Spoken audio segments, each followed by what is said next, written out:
Good to be back. Good to be back. A lively episode planned. Yeah. Not planned. It's just going to happen. Oh, yeah. Trust me. Boy, howdy. Boy, howdy. It's nice that you're back up here and your car didn't. Nothing happened. Yes. Which is apparently it's more rare that it gets you here. It's only when's the other time that it's broken down? Well, now that you're saying that, I can't remember, but I just feel like sometimes sometimes it's hard for you to get up here. I feel. Sometimes. Yeah. Sometimes it's hard for you to get down there. You had to work the other weekend. Yeah, but then I. Now that my memory's coming back, I'm realizing this conversation is not in my favor. Anyway, it's nice to see you here with your car running. I'm glad my car is ran all the way up here. I'm gonna I am. That sucked having to take 2 minutes apart in, we're heading towards an argument. It sucked having to take apart that ignition. How'd that feel? I hope bad. Oh, it's terrible. Good. Instead of hanging out with you, getting verbally punished. I was getting punished from my car. Yeah. Yeah, at least when I verbally kick you in the nuts, no little metal pieces jam anything up. Yes. This is a big deal. Andalusian Bowl. Andalusian Bowl. Andalusian. Okay. Here I am butchering it. No, it's Andalusian. Ooh. Yeah. It smells so and good. It's LFD, and they don't make many of them. They don't release many of them. It's my favorite cigar, and you never had one. And it's time. No. Excuse me. It's time that happened. Thank you for sharing. You're welcome. I appreciate it. Yeah, that's what they're meant for. Yes. And we had a good conversation about what cigars mean to us kind of last night around the fire pit. Yeah. And, they're meant to be shared. It's a social. Cigars are a social event. They are. I'd cut off a bit more than that. Think so? Okay. I'm not far off. I just want to make sure it's flat and even. There we go. It's a bit better. Cool. So, it's gonna be fun. I got a lot to talk about. I have some things to talk about. Yeah. I wouldn't say a lot, but it's not a little. Okay. It's a small smattering of intellectual peeking. I just saw a bug almost fly up your nose. Yeah. That's humble too. Well, that's what happens when you smell like shit. You just took a shower. I know. That's how bad it is. What are you showering? But soap. That Dove, that good shea butter. I don't know what that is or why it is, but it really is smooth. It's nice. I'm so happy for you. Now that we know about Hugh's skincare ritual. Silky smooth. I'm going to light this. I would.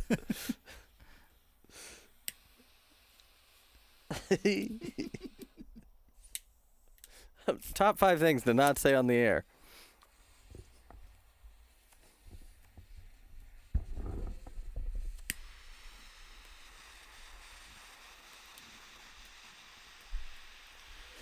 Oh, wow.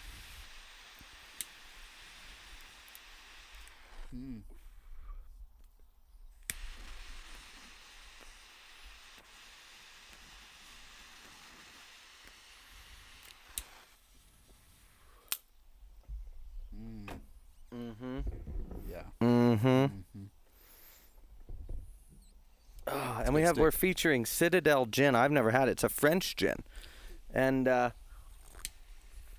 so far, like most French things, it's very pretty to look at, but will whoop your ass. Yeah, I'm actually sticking by that comment. But does it work? Yeah, I think so. It's good. Yeah. Was that a labor joke you just made about the French, or was that that was a things from the French not working. Oh, cars. As in cars. Yeah. Yes. And, a money system. And, you know what one thing the French have down? Butter. Baguettes. Oh. I mean, yeah, kind of. Yeah. But yeah, the usage of butter.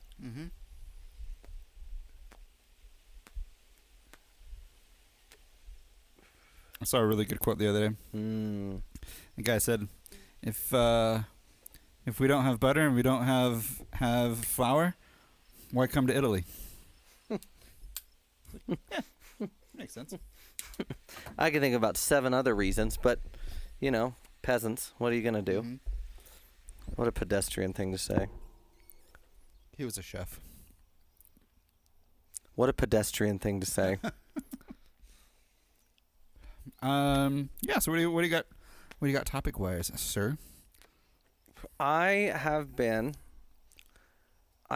developing my own summer playlist. Yes, you have. Where Paul has the iconic summer. I have Hot as the Day, which is a way better title.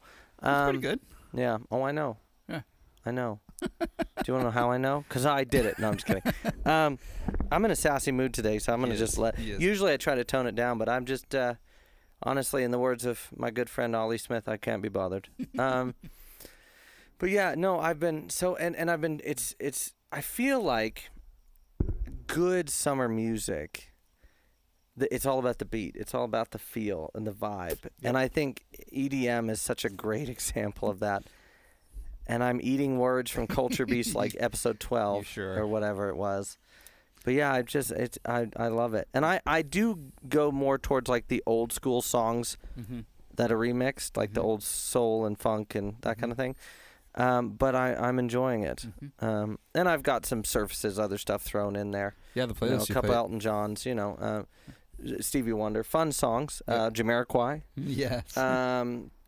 But yeah, it's got a lot of EDM as well. Yeah, it's a good playlist. Yeah, I definitely enjoyed it. We took a drive up to Ennis to see Hugh's parents for their 45th.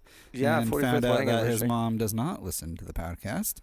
Yeah, so, that was a surprising revelation because I've sent her the link probably 4 or 5 times, and I swear to you on a stack of Bibles that she asked me about a topic that we talked about one time. But apparently, that's crap. That's funny. But yeah, no, I don't know. And then my uncle, what did he say? My uncle's in town from Virginia, and he was watching, and he turns and goes, "So, do you guys ever talk about anything?" Yeah. When does it start? When does the content start? Yeah, that's what and we were like, it has started. It's going to start in a little bit. This is what we do. Yeah. If you want to do a podcast that's all content, you get stuff. Exactly. To give you an idea of my uncle, he's 68, 69 years old, and went down Cat 5 Rapids yesterday in a kayak he's never paddled before. And that is really sums up how people in my family make decisions. But yeah, it was great to spend time with them. 45 years of marriage, and neither of them have assault or battery charge. That's great. Which is crazy when you meet them, you're like, I would have. No, they're great your parents people. Are amazing. They are. They're great people. So that was fun to celebrate with them. Yeah, good food, good time. The drive out there is incredible. Oh, yeah. Ennis, Montana, if you ever find yourself in Bozeman, it's 45 minutes down this beautiful road, and it's just a really cute, fun little town. A lot going on, great views. Yeah, all the views on the way down there were just absolutely and some incredible. of the best fly fishing in the world. That's what I hear. Yeah, I've added to my summer playlist. I noticed. I listen probably once a week. Do you? Nice. Yeah, it's good. Yeah, so it's fun. It's fun getting into like the swing of summer. I've kind of forgotten how to do summer, honestly. Paul Aspen's forgotten how to do summer. I have. Wow. I know. It was a long winter. So hooked on to winter. Yeah, well, because Forza. Yes, exactly. Which I do miss. Like we played a little bit today on your console, and it was fun. It's I almost think that maybe you have something figured out though, because it's so easy to get home from a long day, and instead of going and doing something outside or going on a walk or hike or golf or work on cars or drive or whatever, it's real easy to just hop on there and kill 4 hours and then you got to go to bed. Right. So I think you might be onto something. Yeah, and it's kind of like what we were talking about last night, in where you're directing your body and what position you're putting your body in, right? And kind of doing that intentionally, So in the winter, like I intentionally want to put my body in a season of rest, where like If I bomb 6 hours on Forza on a day, so be it. Yeah, awesome. What else am I gonna do? You know, like that's fair. Out this winter, yeah. If you didn't ski, what else were you gonna do? Right. It snowed. It started snowing here. It started snowing middle of October. Yeah. And stopped in the beginning of April. Yeah, we got way less snow than you guys here. But see, it's not always like that. Sometimes you guys get more. Right. But we got hammered this year. Yeah. And you can't see it right now, but everything's so green. Mm-hmm. Yeah, this is the time of the year to be in Montana. It's all green. Yeah. That's what I tell people. They're like, "Oh, I'd like to come out in the end of the summer." I'm like, "No, you don't. No, you don't. I know you think that, but no." So yeah, lots of music going on. I've been slowly developing an idea for, like, you know how they do like food blogs and stuff and like recipe blogs and stuff. Yes. I think it'd be really fun to do like a cigar pairing blog. Absolutely. And so I've been kind of working on, writing a lot of these pairings down, With food, with drink? Drink. Okay. Yeah. Okay. Nice. How are you feeling about our pairing today? If I'm honest, the reason I'm having a gin and tonic and you're having a gin and tonic is because it's summer and I felt like a gin and tonic. Yes. It in no way pairs very well. No, it doesn't pair very well at all, but it's delicious. That Citadel gin is good. Mm-hmm. I like a good dry gin, like a traditional dry with a good punch. Yeah. And this just kind of smacks you in the face a little bit. Yeah, it's a good one. Did you buy it here? Where did you get it from? Okay. Yeah, Montana Wines and Spirits has it. It's pretty widespread. Beautiful bottle, beautiful label. It's a good gin. And I find myself like, I like bourbons, I like scotches, I like rums and stuff, but I drink a lot more gin in the summer than I think I'd drink anything else. Yeah, you got me really hooked on gin gimlets. Gimlets, yeah. Oh, gosh, I love gimlets. Yeah. They're so easy. Yeah. And start playing with it. Mm-hmm. Start playing with different gins. Start playing with, fresh squeezed lime versus lime juice. Yep. Start messing with different simples. Like, honestly, that vanilla simple that you make sounds weird, right? Mm-hmm. Could be good. Then get like, I love in the summer putting edible, like flour or like something floral as the garnish of a drink. Interesting. And I saw a really pretty martini with a flower just floating in it, and a blossom floating in it. And I was like, man, a good gimlet.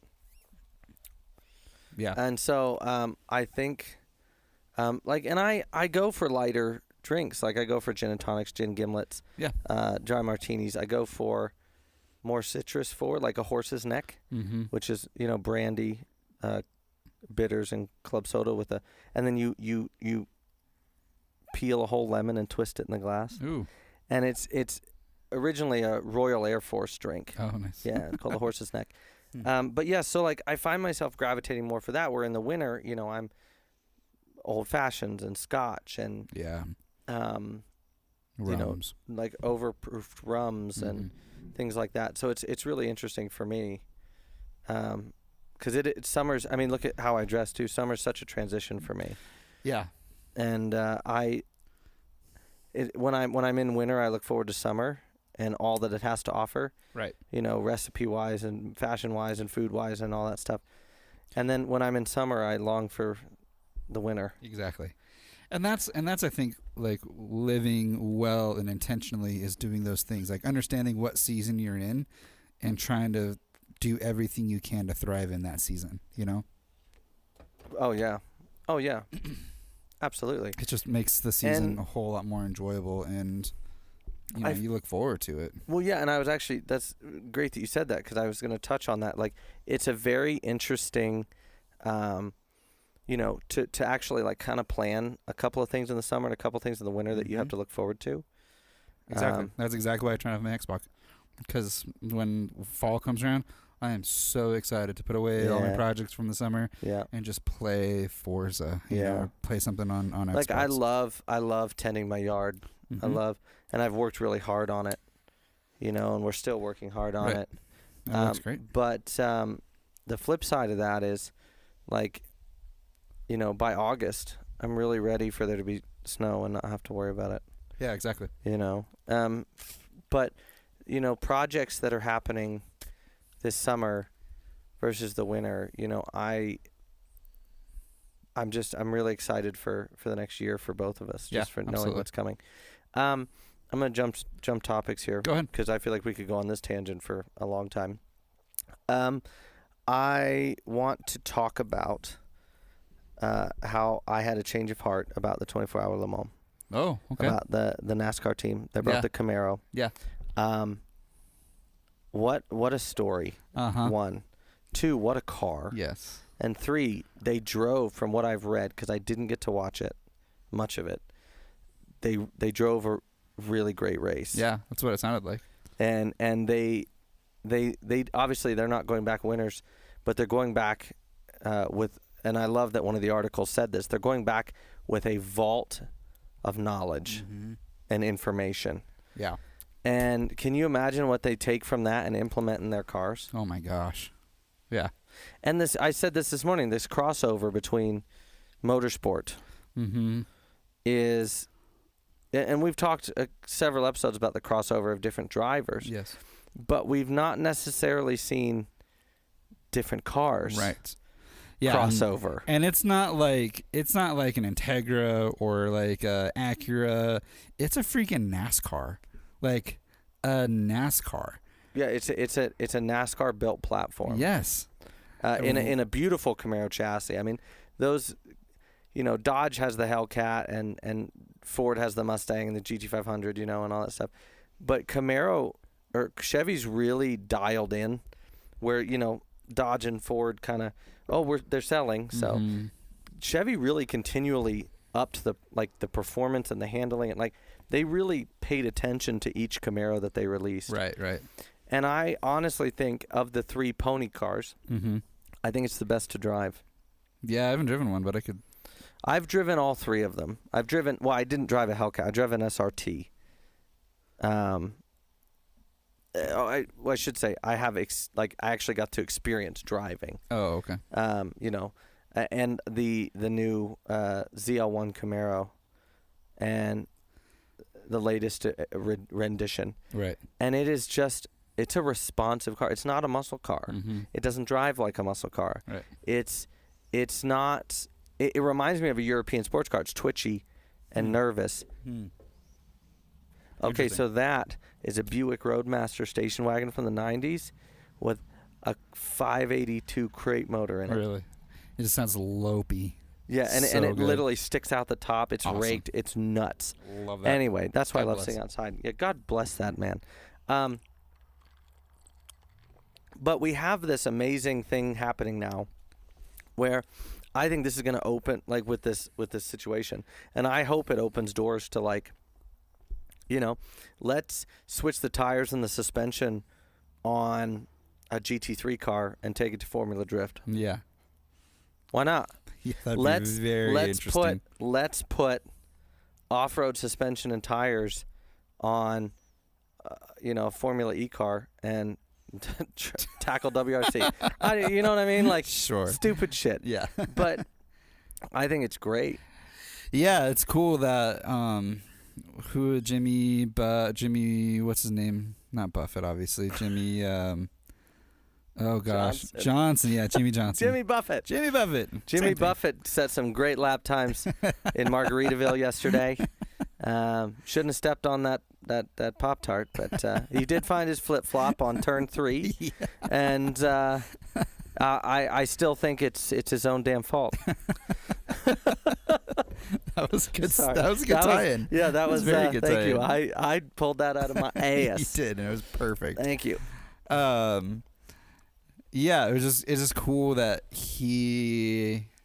Man, I guess I think NASCAR is so boring, Oh, it is. And I know there's people that just get so excited about it. Mazel tov, we're happy for you. Yeah, I guess I don't understand it, and I don't know if I want to take the time to understand it, if I'm honest with you.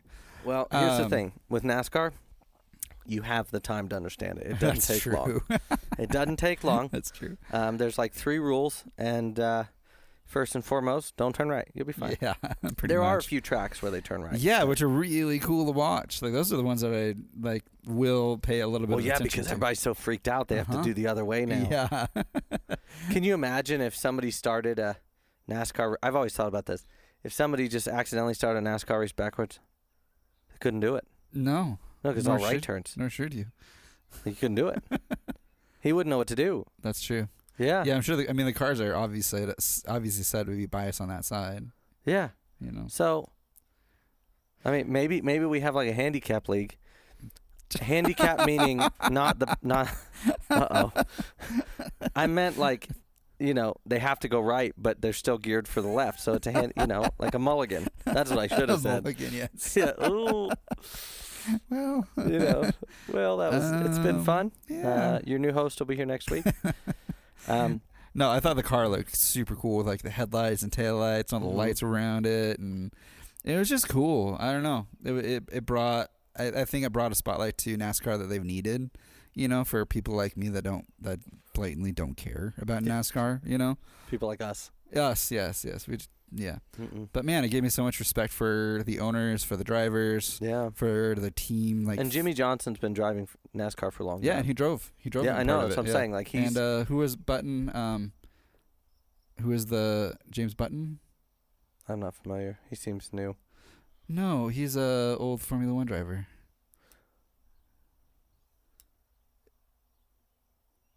Jensen Button. Jensen, yeah, Jensen okay. Button.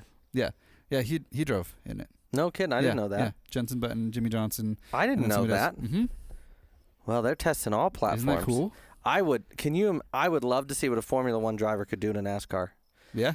Put him in one of those NASCAR cars. And put him on like Laguna Seca. Yeah. See what happens. Well, that's what they did. Well, hey, to burst your bubble, that just happened. I got over 3 hours ago. I hate you. And they did well. Yeah, I'll let you know. They did it went well. It went really well. It was even at 24 hours. Le Mans. Shut up, Paul. Shut up, Paul.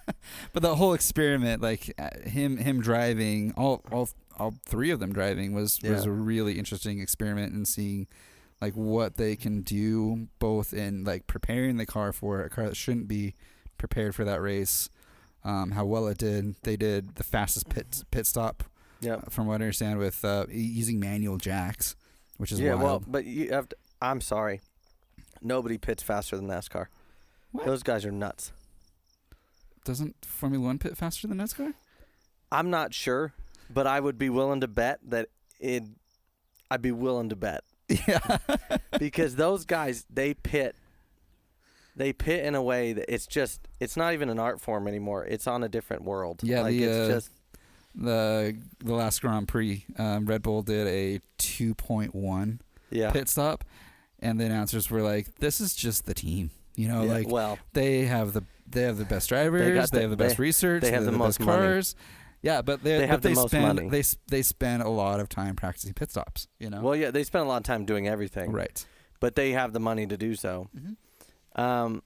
I was really excited to see that. I was really excited to see that this stupid hybrid Toyota lost. You wanted the Toyota to lose? Yeah. Oh. I think it's stupid. What do you mean? It's stupid. Don't bring a hybrid to Le Mans. I think the Ferrari that won was a hybrid. Well, I mean, like that Prius looking. Don't bring that. I don't care about the hybrid, but don't bring that car. It's sweet. I'm all about it. It's stupid. It's a Prius at 24-hour Le Mans. Yeah. Old man Ferrari would have come out of his grave, walked up, and shot both of them through the eyes. I think that's bold on Toyota's part. Like, here's this like Prius, and we're going to come in second. Well, there's that. They didn't come in second. I love it. I miss races like Le Mans because they do 24 hours of Sebring. But 24-hour Le Mans has been around for so long, and those 24-hour races, it's not so much about fast lap times. It's about pacing the car, and it's a different head game. Yeah. It's like, the Kentucky Derby versus, endurance horse racing. It's just a different mindset. Yeah. And I just find that fascinating. Yeah, and it's interesting because different drivers have different styles. Obviously, all three of them are going to have completely different styles. Yeah. Which is interesting that Jimmy Johnson was able to be competitive in that race when he's typically, used to doing oval, right? Well, yeah, but from what I understand, they train. Sure, yeah. I mean, same simulators and stuff. Mm-hmm. But the thing about it, just to have him come out and do that is just cool. Yeah, it is. And to say that you got to do a Le Mans start at 24-hour Le Mans, like, and I would be interested to see of the three of them what the driving dynamics and statistics were like, depending on who was in the car. Yeah, me too. I've always wanted to do a 24-hour race. Yeah, I've always, and from the ground up, I've always wanted to pick a chassis, get it ready, learn how to race it, get a good team. Like, I think that would be fascinating. Oh yeah, absolutely. Because it's such a different, like, Ford versus Ferrari touched on this about how, like, it's the first 12 hours are the easiest because it's during the day. Right. Right. And then once you get to the dark where there's no street lights and you're tired and you're, Yeah, everything kind of blurs together. Yeah, man. I mean, I think what a feat. Yeah. And you have to train yourself. Right. I think that's fascinating. So I'm still glad they do it. With all these EPA things cracking down. Yeah. I'm glad they still do long races like that. Same. Yeah, it's cool. This is Ferrari's first race in 50 years. There apparently they took first. 499 GP. Yeah, which is pretty awesome. Yeah, I always have a soft spot in my heart for Ferrari. Yeah, Ferrari racing. It's interesting that Ferrari and the Roma became kind of the underdog in motorsport. That's fair.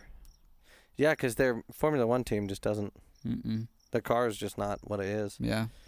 And I don't know. I mean, I don't know if there's a lot of hope for the 24-hour. Maybe that's why they're so excited. Like, we did it.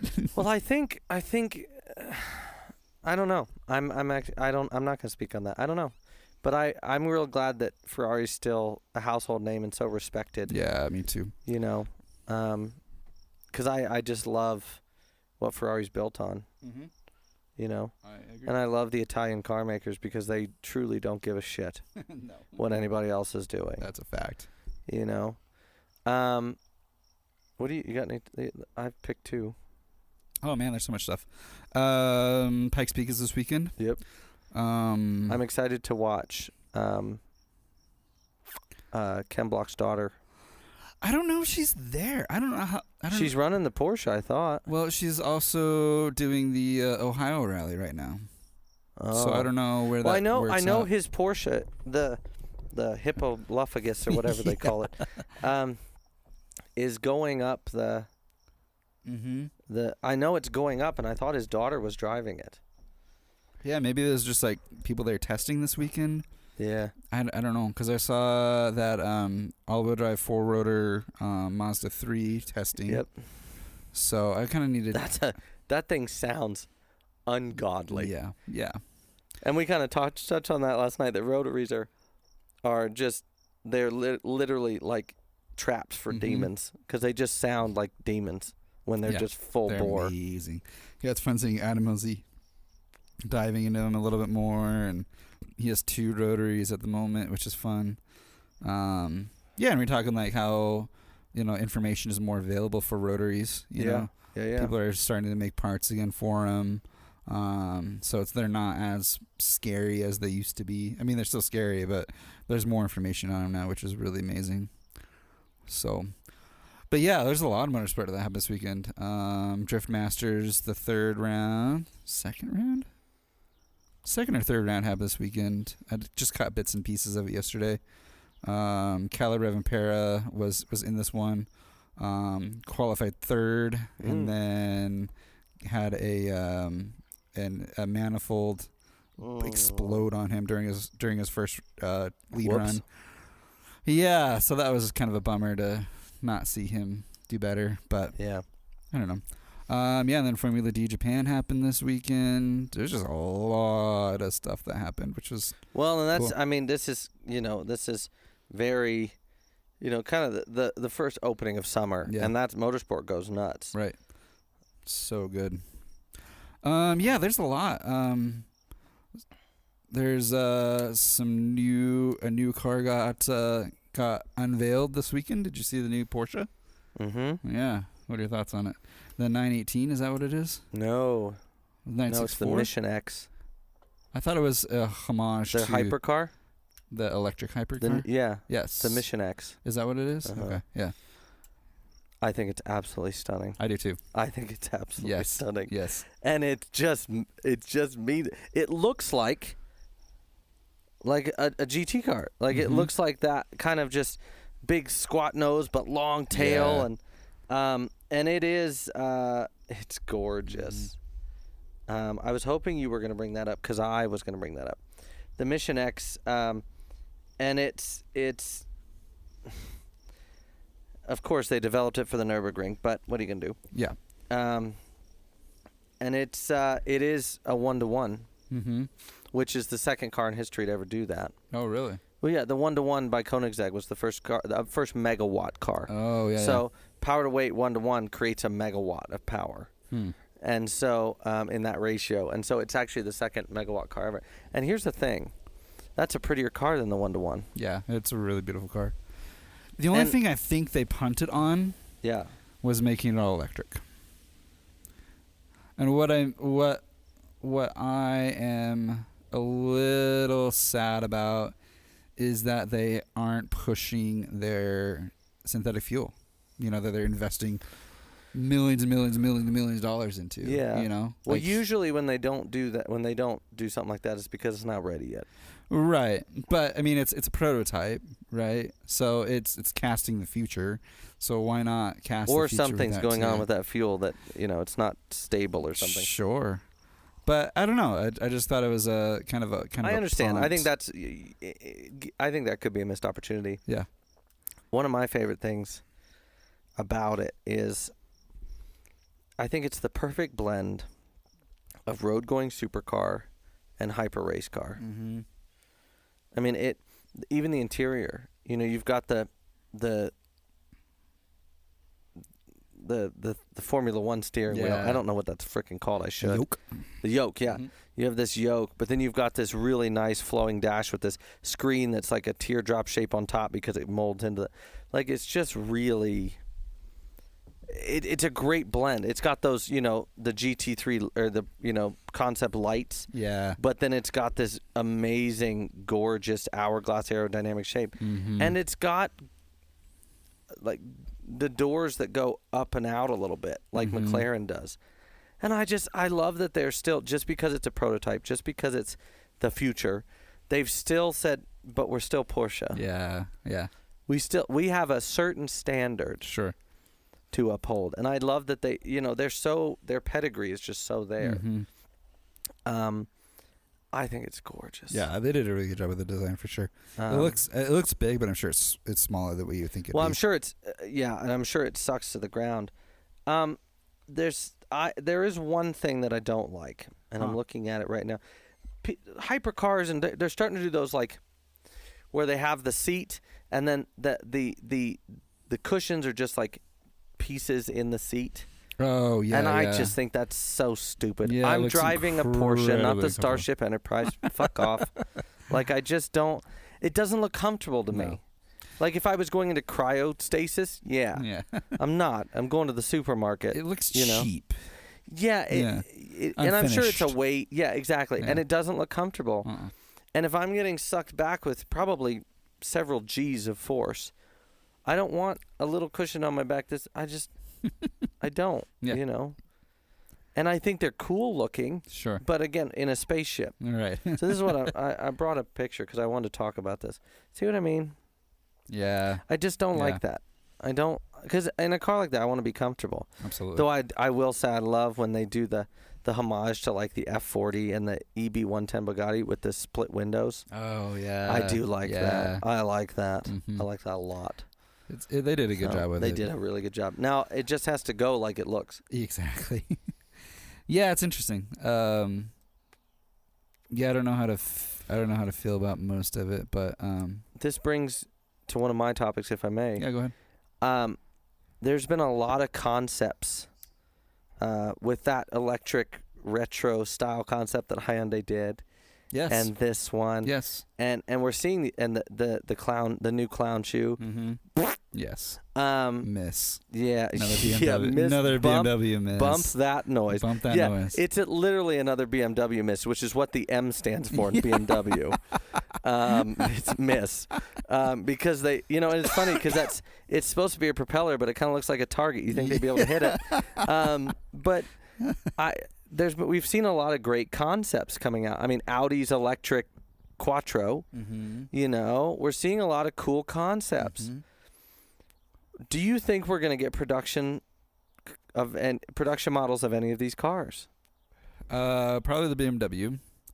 I hope not. That's actually the one I hope they don't. I mean, that's the thing, right? We're like, I hope BMW doesn't do this. So they'll do it. They do it. Yeah. Yeah, I think Porsche will commit to making versus Audi, where you're just like, I hope you do anything. Yeah, just exactly. do something different at all. Something different. Come on, you can do it. That's Aston Martin too. Yeah. We talked about the DB12 last time. Yeah.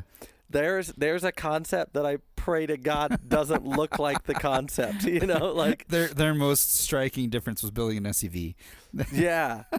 Well, and I will say, like, the DB12 is a great example of why if you want to buy a good GT car and you're going to buy an Aston Martin, you get a Vanquish. Right. Or, I mean, a Vantage. Yeah. I mean, Vanquish for sure. Absolutely. First gen. Yeah. Anyway, but you get a Vantage because you can get the same motor in it. Mm-hmm. Why not? It's a prettier car. It really is. I did see a photo of the DB12 in like that silver pewter color that they do. And it looked good. I wanted... That should just be like a facelift. That's a facelift for the DB11. Right. It's not the DB12. That's a good point. That's a really good point. And so don't call it a DB12. Right. If you called it the new DB11, 100%. But it's not. Right. I actually have to live correction here on Culture Beast. Uh-oh. The prettiest car Aston Martin makes is the DBS Superleggera. Oh, yeah. That is the prettiest car they make from the outside. The inside's the same as the DB11, now DB12. Yeah. I'm going to call it the DB11 and a half. That's what I'm going to start calling it, because that's what it is. The DB 11.5. Well, in my opinion, if it's not a facelift or like a redesign, if it's a new car, I expect a new design, a new engine, a new transaxle drivetrain, all that stuff. I expect new wheels. I expect new interior. Yeah. And besides making the mouth bigger and the eyes squintier, they've done nothing to that car. Yeah. Pretty much. Nothing. The interior might be a little bit different. They added some buttons, which I'm happy about because I like actual buttons. Might have wireless charging now. Don't hold your breath. No, they might have it, but it's Aston Martin. It's not going to work. It's going to wirelessly charge, your laptop at home somehow. Wirelessly explode your car. Yeah, it's gonna accelerate your pacemaker. Is what it's gonna do. But yeah, so I've been thinking about this, seeing these prototypes come out, because I love a good concept car. Yeah. But like we're getting away, because back in the 80s, 90s, 2000s, they brought a concept out and they made a production car. Hyundai is committing to making that. Yeah, but is it going to look like that? Probably. I don't know. At least similar. It needs to look exactly like that. If it looks exactly like that, I'll buy one. Yeah. I'll buy one tomorrow because it's stunning. You heard it here first. Yeah, you heard it here first. Yeah, like Jeremy. If I lose, you can blow up my house. Yeah. Like that's where I'm at. But yeah, they're putting that into production, which is so good. That's a bold. Well, Hyundai's been hitting it on all late. They really have, yeah. If a Genesis dealer comes within 200 miles of Billings, I'd think about it. Mm-hmm. But yeah, so that's my question: is why do you think, this is a Culture Beast question here? Why do you think that car manufacturers are building concepts that it's very apparent they have no plans on building? I think part of it is just market strategy and intention. You know, when BMW built that throwback to the CSL. Yeah, the CSL. That like all eyes were on BMW. That's one of the prettiest cars I've ever seen. I think. I mean, all eyes were on BMW. Ooh, nice. This is a good cigar. Yeah, you like it? I love it. It's so good. It's so good, isn't it? But yeah, all eyes were on BMW for 2 weeks. Yeah, you know, that's all people were talking about. Yeah, and then they didn't, and another M. You know, miss. And I would rather have that CSL than I would the new 8 Series, and I like the new 8 Coupe. Yeah. Yeah, BMW is that company that just really lost touch with its fan base, and it's going to have to pivot very, very hard. Oh, it's almost a 360-degree pivot. Yeah. Do you think they're going to bring back the M1? I hope so. It's kind of their last hope, I think, you know. Yeah. I mean, even like BMW enthusiasts that have been BMW enthusiasts forever, like, nope, that's not it anymore. There's no car that BMW makes that gives me the fizz. The only one that I like is the new wagon, the Estate. The M3. Yeah, M3 wagon. That thing is absolutely gorgeous. This is a weird thing for me to say, but I think that the prettiest car BMW makes right now is the new 7 Series. Yeah.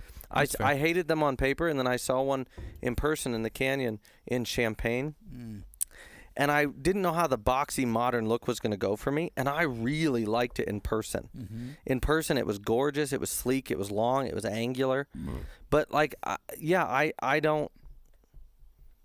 I mean, the last BMW that I looked at a BMW and said I would own that is the last generation M6. Oh, I loved that car.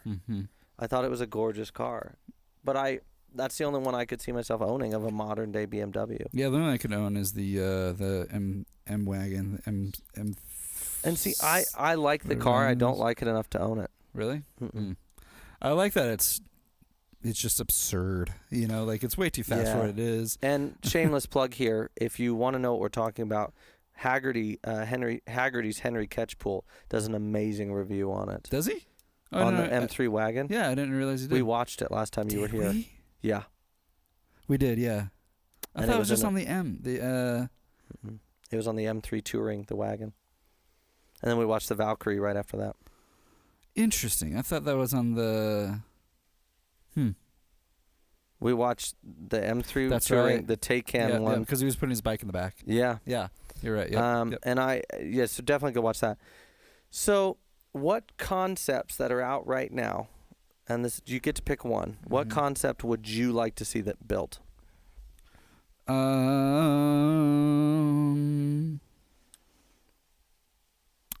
would like to see... Obviously, I'm excited for what Hyundai's doing. The new Lexus GX 550. Well, they're making that. It's still a concept, but it's gonna look, because that's what the Sequoia looks like now. Yeah. But I see your point. Yeah. I want Audi to make that new Quattro, and I want them to offer a hybrid powertrain, I want to see the hypercar where they pair an engine with hybrid technology to make it faster and better. I want to see that come into the sports car era. Yeah. I want to see that come down 2 notches, and start dude, if they made a hybrid, petrol engine and hybrid, 2 hybrid motors on the new Supra, it changed the game. Yeah. But that's the next step. Yeah. But I want to see them bring that Audi in a hybrid versions where it's a sports car that's driver focused, like that, because that's gorgeous. It's stunning. Yeah, it looks really good. Yeah. Yeah, Audi did a really good job with that design. But they're not gonna build it. No, probably not. No. At least it's a very small percentage that they would. Let's talk about that new Lexus. Yeah, you don't like it. No. I don't like it at all. I like that it's different than all the SUVs that are on the road right now. Because I feel like everything is just kind of shapeless and kind of doesn't have much personality, Whereas that thing, it is just pronounced, Yeah, no, everything about it is. It's too much, and it's awesome. That's what I like about it. It's too much. I'm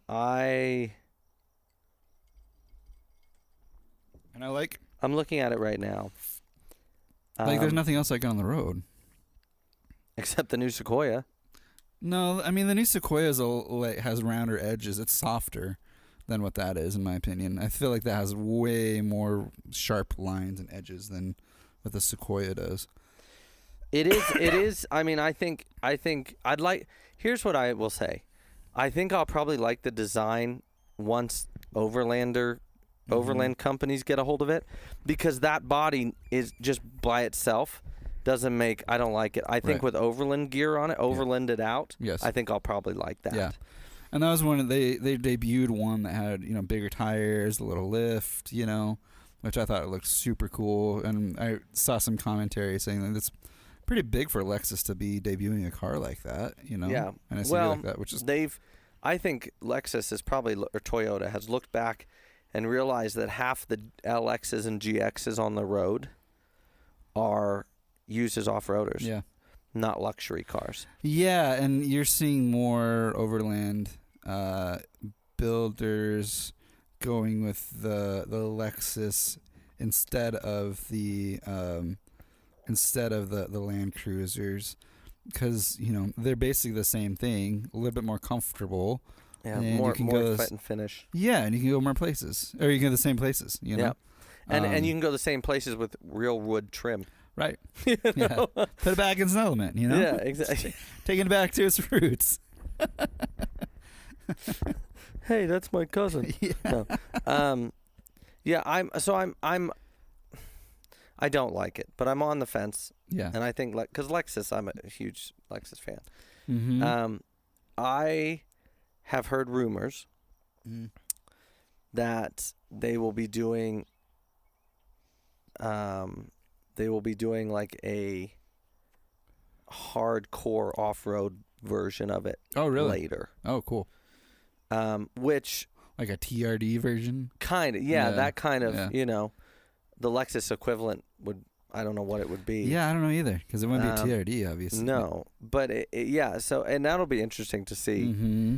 Please put beadlocks on it. Yes. Please put beadlocks on it. Yeah, it's interesting, because like a lot, Lexus, that's an interesting thought. Lexus has a lot of motorsport attention. Like, a lot of people use Lexus for motorsport, but they don't have a division dedicated to it, like what TRD is to Toyota. But if you think about it, being the same company, executives are looking at the success of, like, dude, they TRD Camrys now, and Avalons, and they're gorgeous. They're TRD proing everything. Right.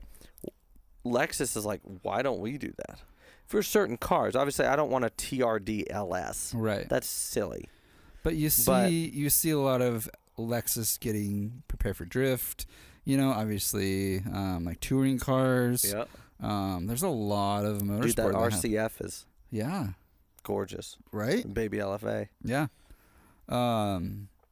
Even like the Overland stuff, but they don't have a team that develops stuff for them, which is interesting. And I think we'll see a change in that, because I think they're starting to realize, at least the GS, what that means to people. Because, I mean, most of the GSs, there's a lot of GXs around here, and the GXs you see are lifted and have racks on them and lights, and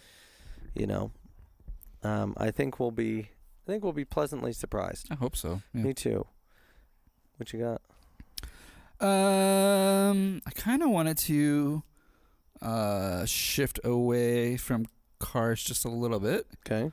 I wanted to talk about fashion a little bit. Perfect. Yes. One of my favorite topics. Because, like we were talking about at the beginning of the episode, like, summer's starting. It's a different season. And I know a lot of car enthusiasts just don't care what they're wearing when they go out, And I think part of that is just because they don't know. They don't know how. So I felt like let's give some people some ammo. Let's give them some resources. Kind of walk them through like what to do, what to wear, how to present yourself when you're going to the meet or to the motor show or to the race or whatever, Yeah.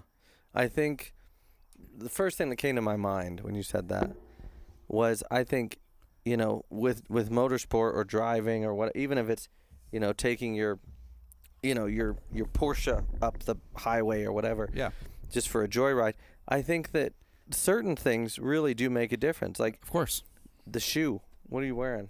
Right. Huge difference. Yeah. And I think that, what you're putting on your feet to connect with the car is huge. Right. Gloves. Mm-hmm. You're driving an older vintage car. Driving gloves are very stylish. Yeah. And they're effective. Mm-hmm. A driving loafer is effective, and it looks great. Yeah.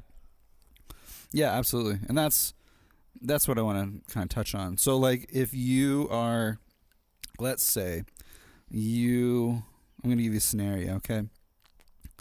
You find yourself in Dallas, Texas. Okay. Impromptu, there's a... going to go see Brian Craig. Yeah, going to go see Brian Craig. Yeah. Right? Shout out to Brian Craig. And then you guys decide you're all of a sudden going to go to the Formula One, the Grand Prix, right? But you haven't... It's a surprise, right? It's a surprise for him. Yeah. So what are you going to do to prepare as an enthusiast with what, how are you going to tailor yourself to get ready for that? That's a good question. Uh-huh. I think what people don't realize is, especially driving or going to a motoring event, like, I'm not tooting my own horn, but I think, look at zip tie clubs, look at, some of the other events. I always dressed me. Right. Yep. I always wore a suit or this or that. I always dressed me. Mm-hmm. And what I guess kind of where I'm coming from is, like, I don't dress like you, but at a Grand Prix, it would require a different dress than what I would typically wear. Yeah. So if I was going to a higher end motoring, like, let's say, I was going to Goodwood. Yep. I'd probably wear something similar to what I'm wearing now. I would elevate, because it's not just about the cars. Mm-hmm. Even a car meeting in a parking lot is not just about the cars. Right. And you see a lot of street style and streetwear at those meets, because it is an underground kind of feel. Right, right.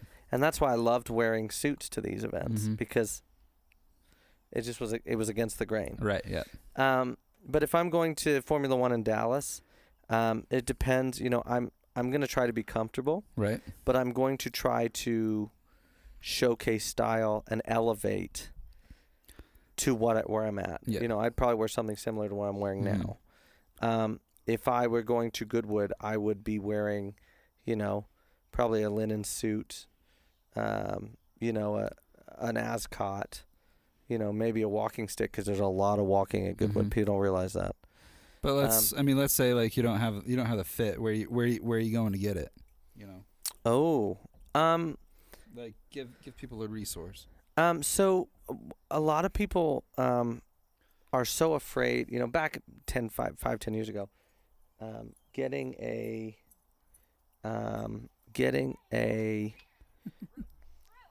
You got some dogs. Some dog visitors. Getting interested in what we're doing. Yeah, he's got a pee on bomber spot here. The dog's got to smell it. Henry, that's hilarious. Anyways, and the thing about it is getting. Hi. How's it going?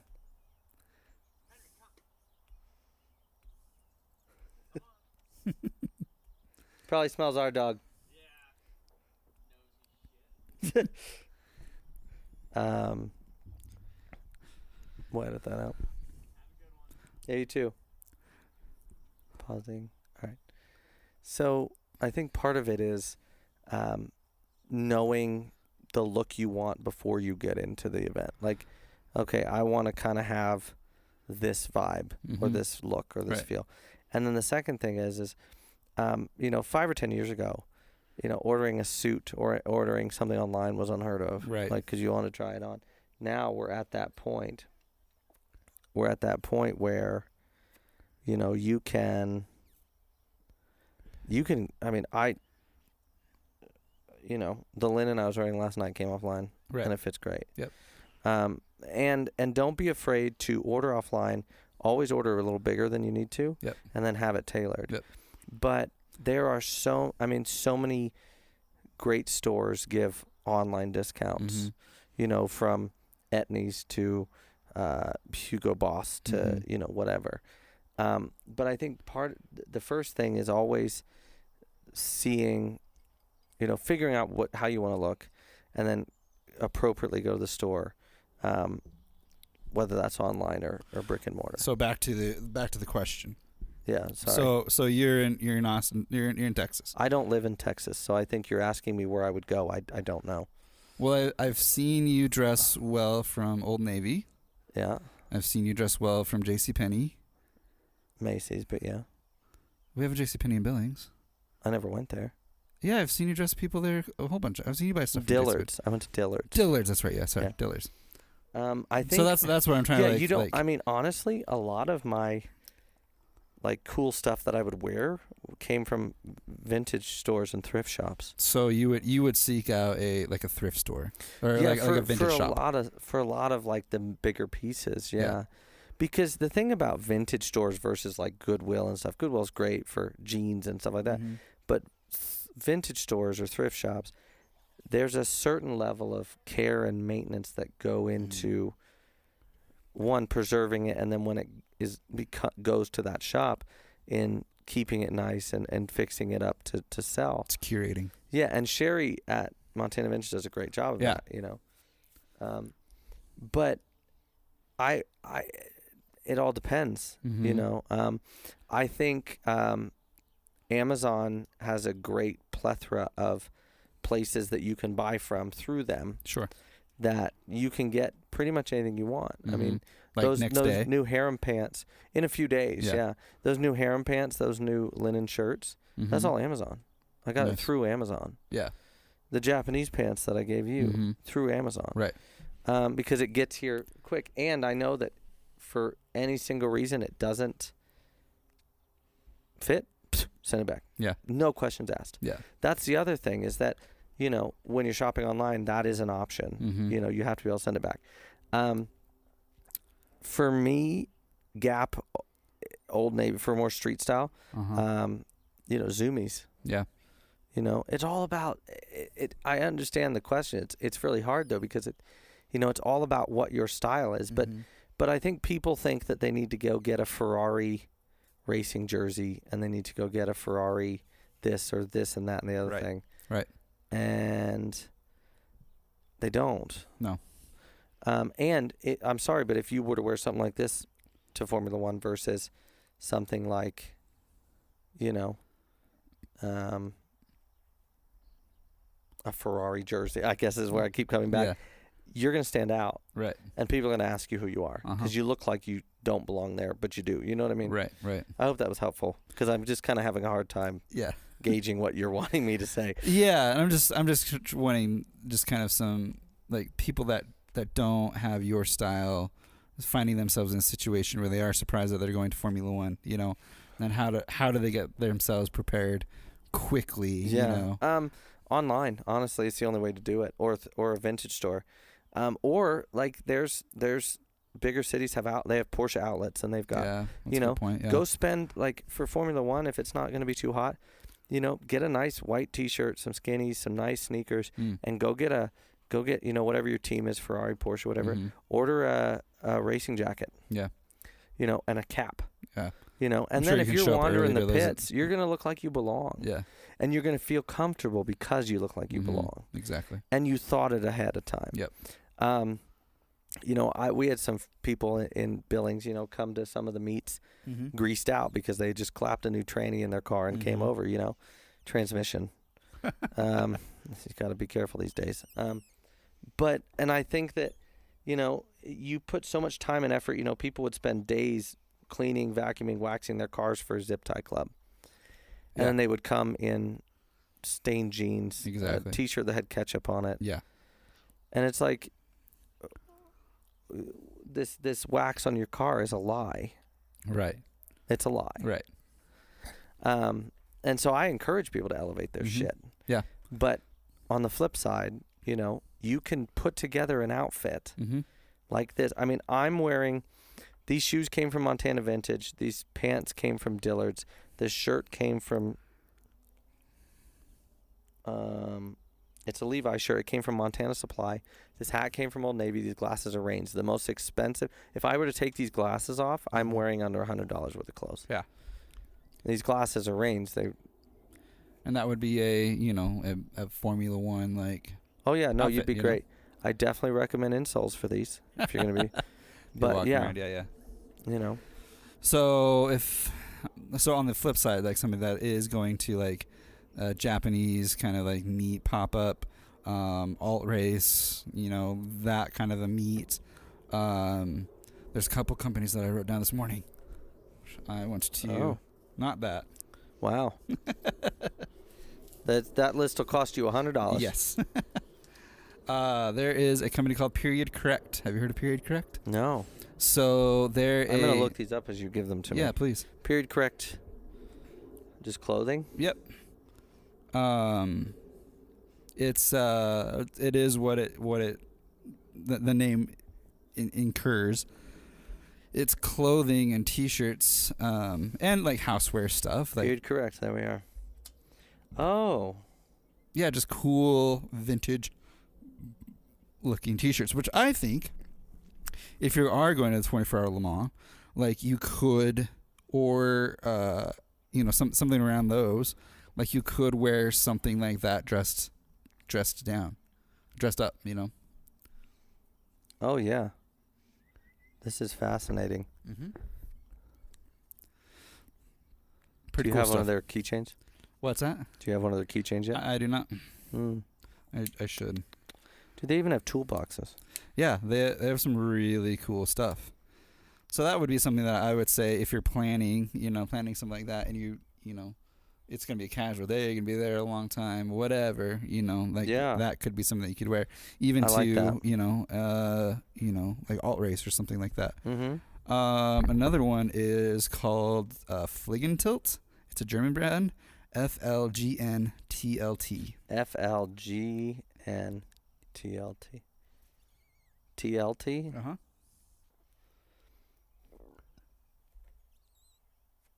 And they have kind of a they've been around for probably 10 years. It's in German. Yep. But their style has evolved, and what they've offered has evolved, which I really like. They just did a special release of all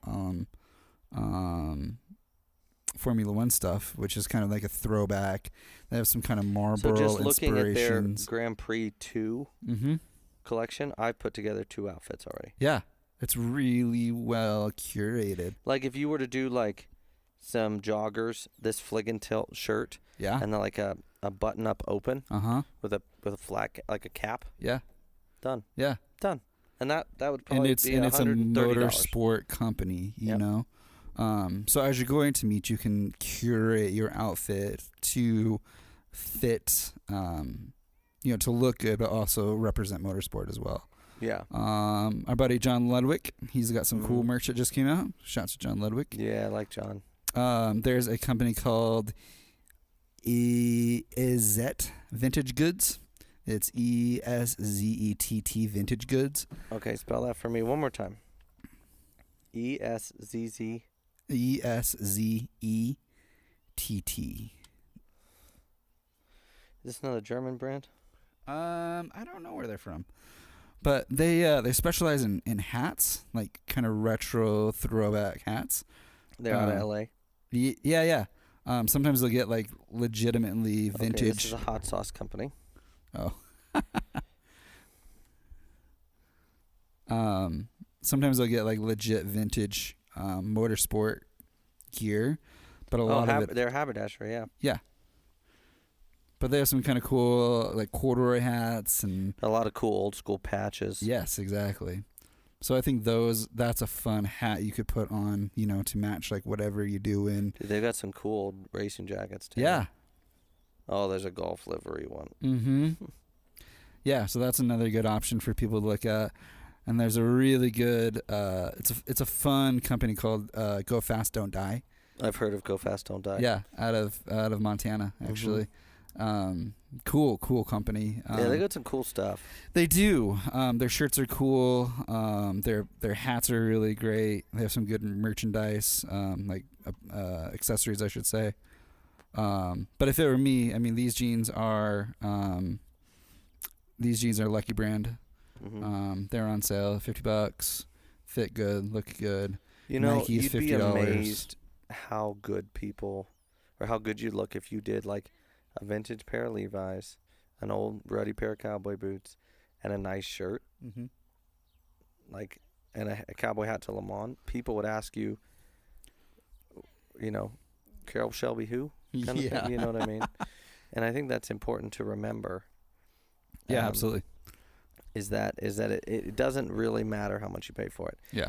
But it's just like when you go out, a lot of these guys go out for a night on the town. They like to dress up because there's girls or there's boys or whatever mm-hmm. There's people you want to make it yours.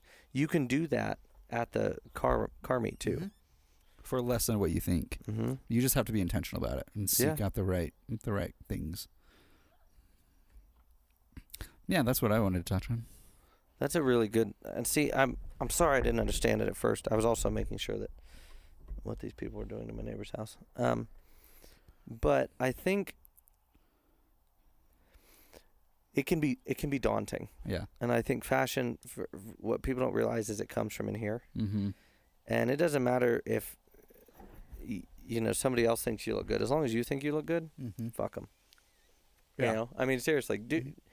That's the whole point of it. Mm-hmm. I can't tell you how many times in Billings people thought. I mean, there's still people who think I'm a homosexual there. Yeah, bro. Because of what I wear. Right. I don't do it for you. I do it for me. Yeah, you just want to look good. Yeah. Look nice. Feel good. And it makes me feel good. Yeah, it gives me confidence. Mm-hmm. Yeah, and I think there is that kind of stereotype in the car community where it's like you have to be this diehard car enthusiast, and you can't. You got to wear your car's oil on your sleeve. Yeah, you can't dress up. You can't look nice. Like that's just for, people that are in cities or people that are, like I don't know. But that's not the case. You can look good when you go to car events. Mm-hmm. There's no taboo around it. No, I think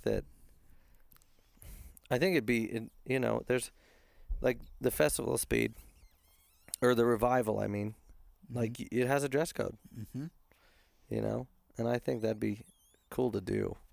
Yeah, I think it'd be really cool to do. Mm-hmm. Oh yeah, that's the move right there. There we go. There we go. Feeling comfy? Yeah. There we are. Well, with these linen pants, I kept slipping. Oh yeah. And I was like, I really want to touch base on food. Okay. Yeah. I found this really cool food blog called Salt and Lavender. Huh. And it's got these 30-minute meals. Okay. So like they're if I get home by 6, I'm lucky. Yeah. And then to think about dinner, to think about, I don't want to go get fast food. I don't want to pop a frozen something in the oven or the microwave. I don't want to just, grill hot dogs every night, which would be awesome.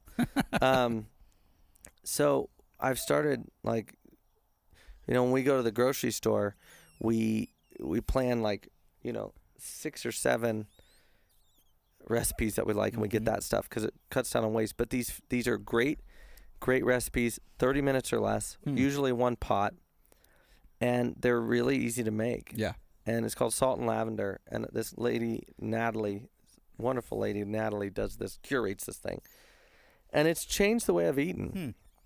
I'm eating better. I'm getting more variety. I'm eating healthier because it's cleaner ingredients. So what are some recipes that you have found on that you really enjoy? There's this Tuscan spinach orzo.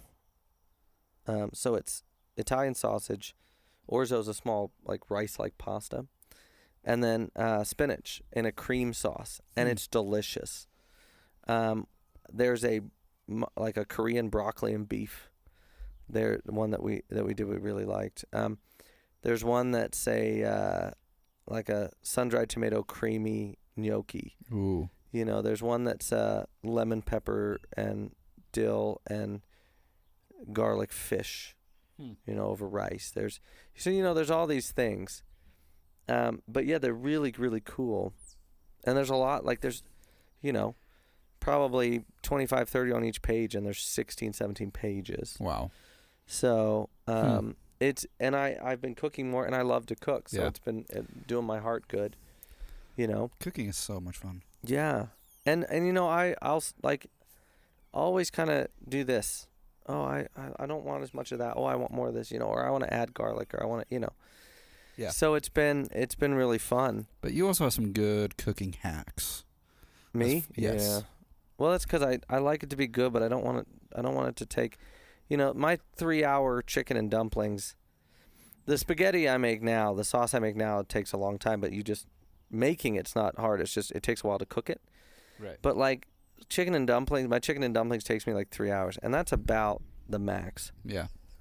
I like it to be easy, and yeah, there's ways to make it easier on yourself and still get a good meal. Right.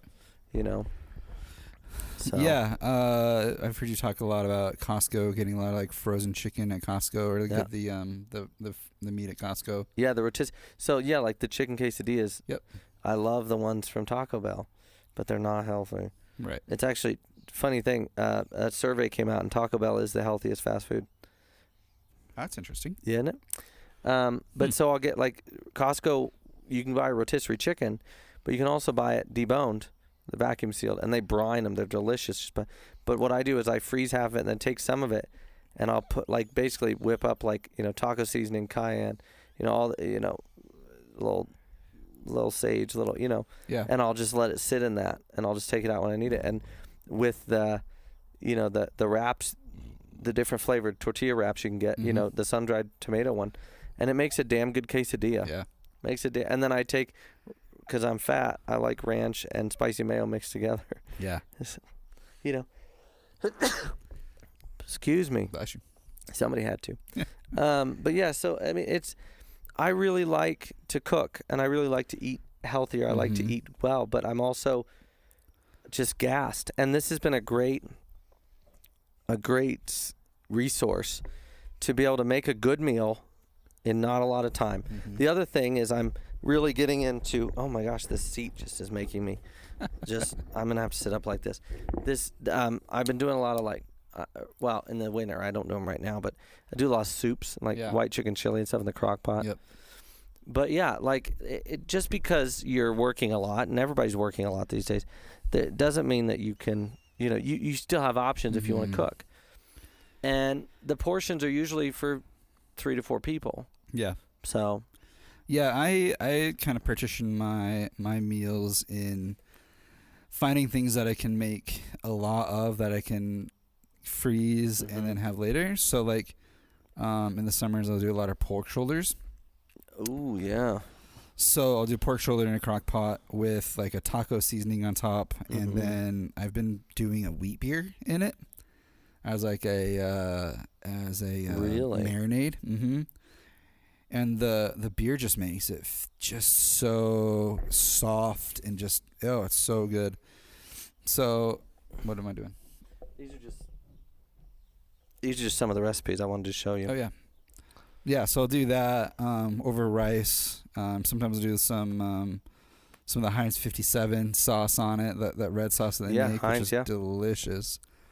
And then other times I'll make pasta, I love pasta dishes in the summer, especially pesto, which is just easy, It takes a little bit of time to make pasta, but having fresh pasta, pesto, chicken pesto, it's just so One good. of my favorite things to do with pesto is I take that chicken I was talking about. Yeah.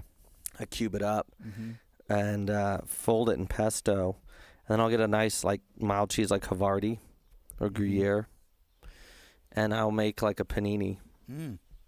Like a chicken pesto panini. Ooh, yeah. And you can do it with mozzarella. You do whatever you want. Yeah, but that sounds delicious. And it's just easy. It's just good, you know.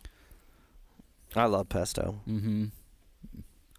Ooh, marry me chicken, huh? That sounds good. It looks good, anyways. I should say. Those pork chops look good. Yeah, and again, these are all 30-minute meals. Creamy Dijon rosemary chicken. Dang. Oof. Creamy pork tenderloin medallions. Mm-hmm. Huh. Yeah, dude. Salt and lavender, folks. 16 pages of 30-minute recipes. Yep. And here's Natasha. Huh. I love this. How did you find this? I was scrolling through Instagram one night, couldn't sleep, and I saw just a recipe that popped up, and it was from this. Yeah.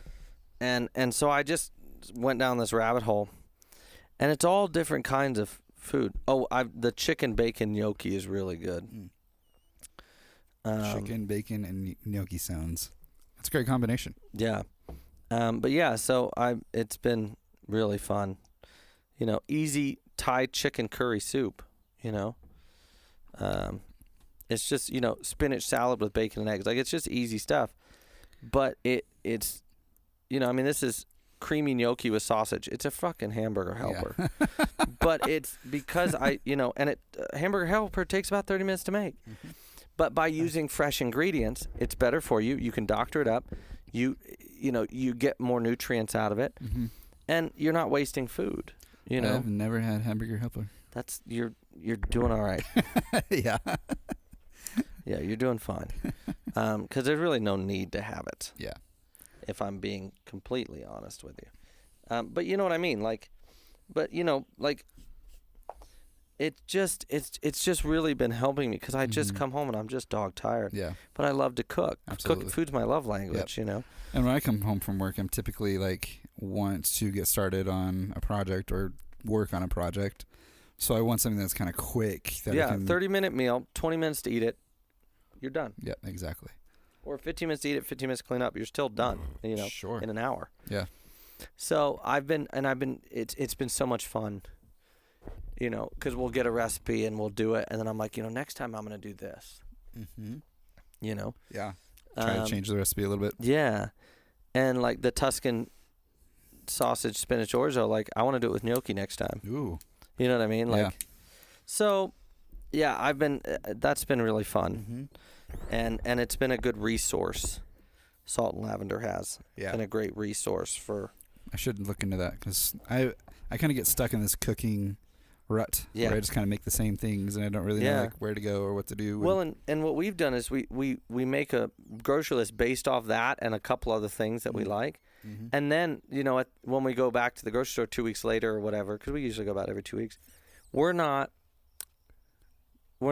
throwing away as much food. We're not wasting as much food. Stuff doesn't get shoved to the back and then, you know, oh, forgot about that. We got to throw it away. It's not even opened. Yeah. No, because we know, okay, we're going to have this and this and this, you know. Yep. And we only buy with a purpose. And it's huge. been great. It's been great.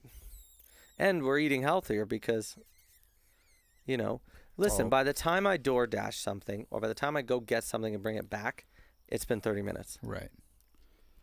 Yeah, and you spent time and money and gas and Yeah, and if I just do it at my house, I don't have to put pants on. That's true. I'm sure Adair's okay with that. We'll edit that out. But yeah, so I've been doing a lot of cooking, and I love it. So good. It's a good season for it. Yeah. Looks like it might rain. It might. It's one of the cool things I like about doing this outside is that, one, the backdrop is stunning, but two,